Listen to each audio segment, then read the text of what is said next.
What a do, boys? Delicious Devious here. Today we're going to be doing a tier list on all the traits in Hunt Showdown. Let's get right into it.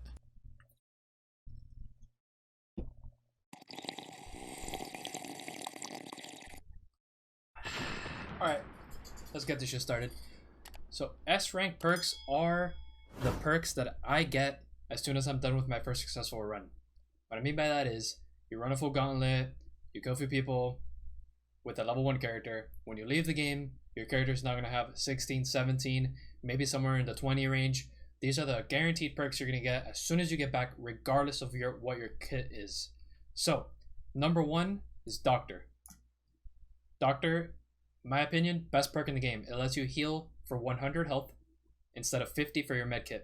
It's essentially like if you're carrying 6 medkits instead of 3. So it's really, really strong. Next up, Physician. Physician by itself is A rank.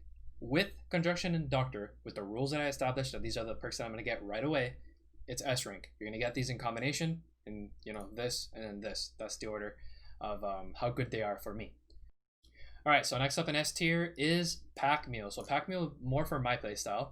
I like using a lot of consumables, so like grenades, dynamites, vitality, poison syringe, whatever. Pack Mule just lets you loot twice from a player or a consumable. Not that you actually do the animation twice, but that you can get more than one drop. So it lets you get twice the amount of drops. This is really good in conjunction with these two perks, because if you just finished a fight, you got hurt, you wasted bandage, you go to loot the player, even if you're down in consumables, you still have a chance of getting a bandage back. So this is very, very powerful. Now, last thing in S tier to round it out for my playstyle is Pitcher. The reason why is because grenades are very, very strong in this game, and being able to throw them even further is really OP. So if you're a grenade spammer or just like using grenades, Pitcher is the way to go, and that rounds out S tier. Next, we're going to be doing A. A tier is going to be all the average to above average perks. Anything below A is just going to be doodoo. So let's start off with Lightfoot. So Lightfoot lets you vault, climb ladders, and jump quietly. If you're really, really, really proficient with Lightfoot and you know how to do the bunny hopping trick that I'm not going to talk about because it's too OP, then it's S rank. For most players, it's just A rank. So that's why it's there. Next up is Determination. Determination for me is an A tier just because I love using melee. So with the use of melee, you run out of stamina. Determination lets you get stamina back. Check out my top 5 trips for Hunt Showdown and you'll know that I like melee a lot. Melee is OP. To prove it, here's a random clip of melee. Sounds like it was to the right, yeah. Gosh, I'm using the block.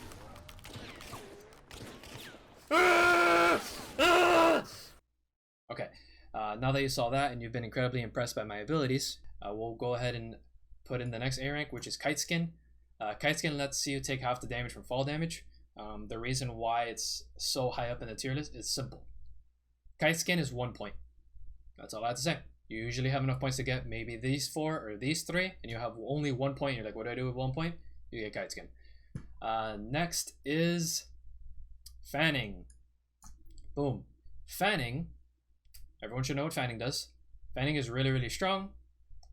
I'm not a Fanning player. I tend to just take a Bornheim or a Officer or maybe a Dulch just to save the points. However, if you do use Fanning, you know it's good. It's here for a reason. Next is Slavskin. Or is Slavskin? Slavskin. With the new changes to fire, you can argue that Slavskin is S rank. However, I think it's only really, really strong against intense fire. So if you get hit by a Hellfire Bomb or if you're fighting the Butcher, Slavskin helps. It does also help if you're downed and they burn you. But like, it's not very often that happens. So for that reason, I think it's A rank. So yeah, and then last one to round out A tier is going to be Quartermaster. As soon as I find it, Quartermaster. So Quartermaster is really good, and it's even better now with the emergence of dual wielding. So dual wielding takes a medium slot, right? Medium slot weapons are not that strong. The best medium slot weapon would be like a Mosin or a chopped off Mosin, right? Mosin Obrez or whatever they call it.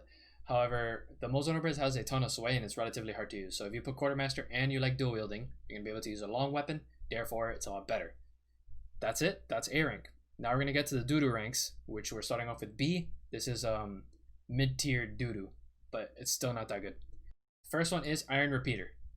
What Iron Repeater lets you do is you stay aiming down sights with the wind field. If you're really good with the wind field and you like using the wind field, this is way higher up in the list for you. I am not a wind field player. I like using the bow action weapons or the one-shot weapons. So like the sparks and the martini. If you do like using the wind field, go ahead and blast me in the comment section and say I'm trash. If you agree that the martini, sparks, and the Mosin is better than the wind field, then you're a big brain, all right? And insult the smooth brains for commenting what they said. Anyways, next up would be levering. So if you're a smooth brain wind field user, as you can see here, you can add creases to your smooth brain and therefore more surface area and more skill by adding levering. All right.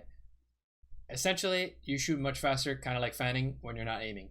And it's just, it rounds it out. You can shoot more accurately while aiming down sight, and then if they get close enough, you have a fast weapon with levering. It's also only 3 points, so it's not that bad. If you're a Winfield main, you probably get this. Next up would be Frontiersman. Now, I know I said this is mid-tier doodoo. The only reason why Frontiersman is on here is because it's 8 points, alright? 8 points is way too much for a Frontiersman. To put it into perspective, the reason why you would want to get Frontiersman is to have 4 medkits. Physician doubles each medkit, technically, for the same amount of points. This should be 6 points or less, maybe 5 or 6.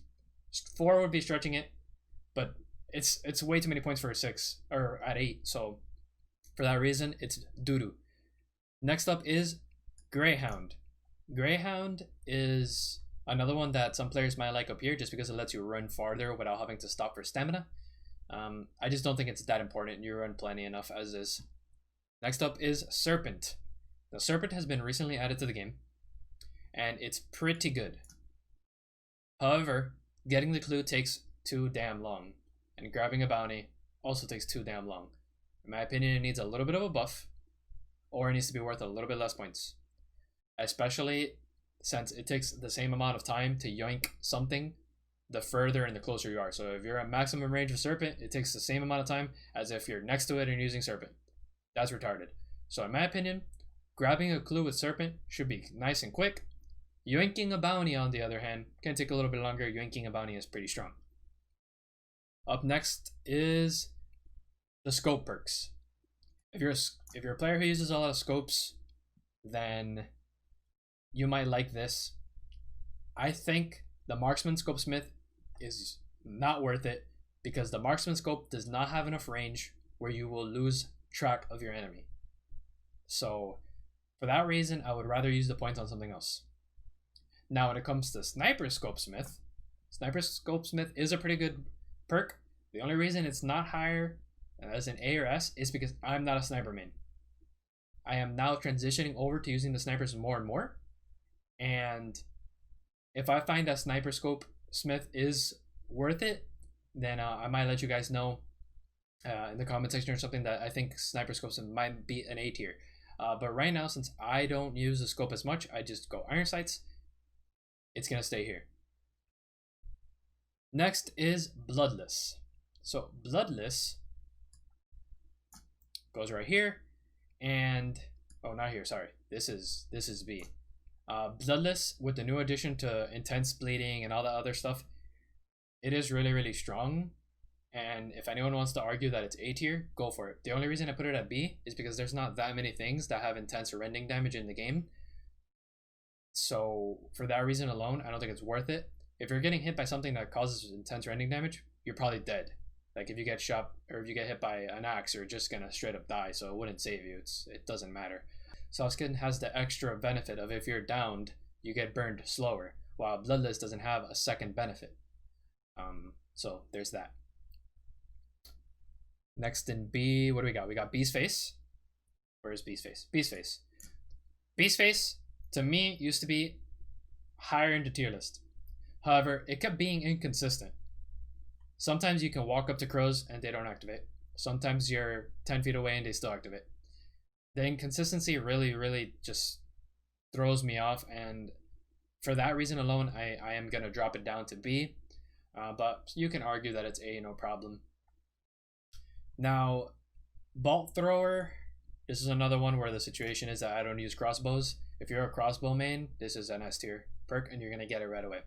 But since I don't think the crossbows are that strong, chances are I can, you know, not to flex, but if you come at me with a crossbow and you don't insta kill me, you're gonna die. So next, C tier. So these are even worse. Obviously, it's kind of how tier list works. Silent killer, more like less loud killer. Still makes sound for 5 points, not worth. If it was less points, worth. After that, we have resilience. Resilience is only C tier to me because I play with my friends every single time. I don't play this game alone. What I mean by that is, when I get rezzed, my buddies know to try to take a shot for me. And same thing, if I'm rezzing someone else, I'm going to try to take a shot for them so that they don't get instantly downed again. You know, we waste a med kit, but it's better than losing a bar. And when you get high enough level in the game, these trait points are very, very important. So wasting 4 on something where you could just fix it with a simple medkit doesn't seem that worth it. And for that, I'm staying there. And for those who don't know, resilience gives you 100 health when you get rezzed instead of having a pixel of health. Little pixel. Next up would be ghoul. Where's ghoul? Where are you, ghoul? Ghoul? Ghoul. The reason why ghoul is C tier. If you're in the middle of combat and you need health, use a medkit. This heals your entire health bar when you have this. Then, when you're done with the fight, you loot them with pack meal. Guess what you're gonna get? You're gonna get your bandage back. Ghoul, poo poo. What ghoul should do is make you loot hunters faster.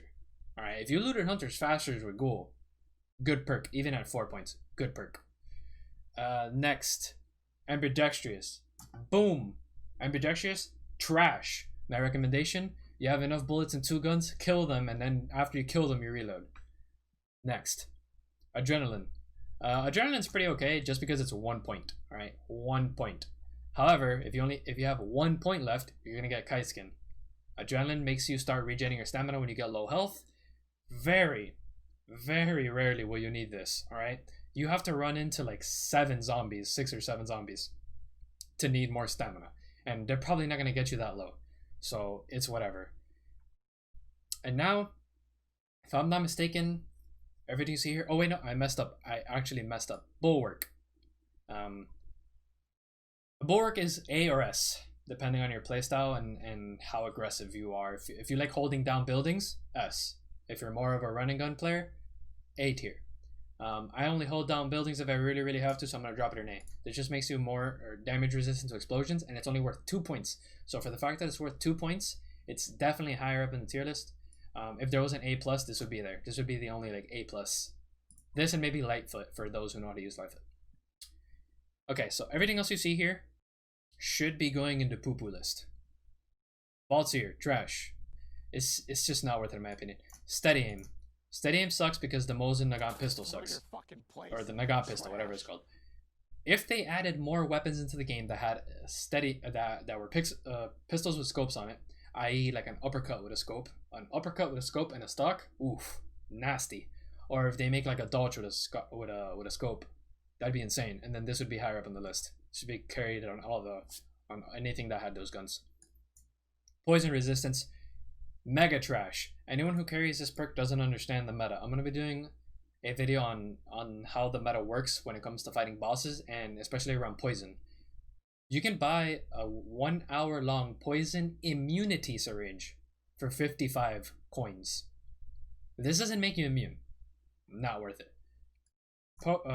Poacher. Gator legs. I've never had problems with crossing water and then dying in it. With, you know, like 300 hours in this game. Now, if you die a lot while crossing water, you probably want to get gator legs, but it's never happened to me, so it's whatever. Hornskin trash. Almost nothing does blunt damage in this game. Vigilant. The reason why Vigilant sucks is because when you use your dark sight, it makes a sound. So if you're close enough to need to look for traps, you're going to give away your position easily with Vigilant. Steady aim. Iron Devastator. So my only recommendation of Iron Devastator is that if you are going to use Iron Devastator, I want you to use it on the Romero 77. So what Iron Devastator does is that you stay aiming down sights when you fire your shot. So the Romero 77 only has 1 bullet, meaning that when you fire the shot and you stay aiming down sights, you don't have any ammo to kill me, so I can get an easy kill on you. So I highly recommend Iron Devastator, but only on the Romero 77. This would be S tier and above for enemies using it. And then Iron Sharpshooter, what is it? Staying down scope. I think this is the one that you stay down scope while... Is it? I'm pretty sure it is.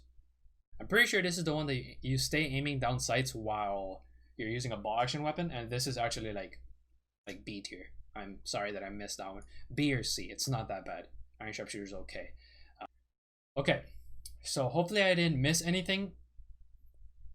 Aside from what I have here, there is one more perk or one more trait in the game. It's actually the best trait in the game, and I left the best for last at SSS plus tier, and that's Tomahawk. Tomahawk is the best single trait in the entire game if the only thing you want to do is have fun. Alright, grab a shovel and chuck it at your friend. You're not going to kill him, but he's going to be real pissed off, and you're going to have a great time. Alright, Pitchfork, you can be Poseidon, yeet the freaking sledgehammer. This is the best perk in the game if you're only considering fun. And I kind of messed up here. It actually should have meant to do... There we go. Okay, so this is the multiple S plus tier, and then yeah, that's the rest of the tier list. Alrighty, so that's the end of my tier list. I just wanted you guys to know. I appreciate you watching the video. Subscribe, comment, dislike, like, follow me on Instagram, my Twitch channel linked in the description. Love you all. And I'm planning on making more tier lists. I'm probably going to make some weapons tier lists coming up soon, TM, so subscribe for that. I'm thinking tomorrow or the day after it will be coming out. So, until next time, guys, peace out.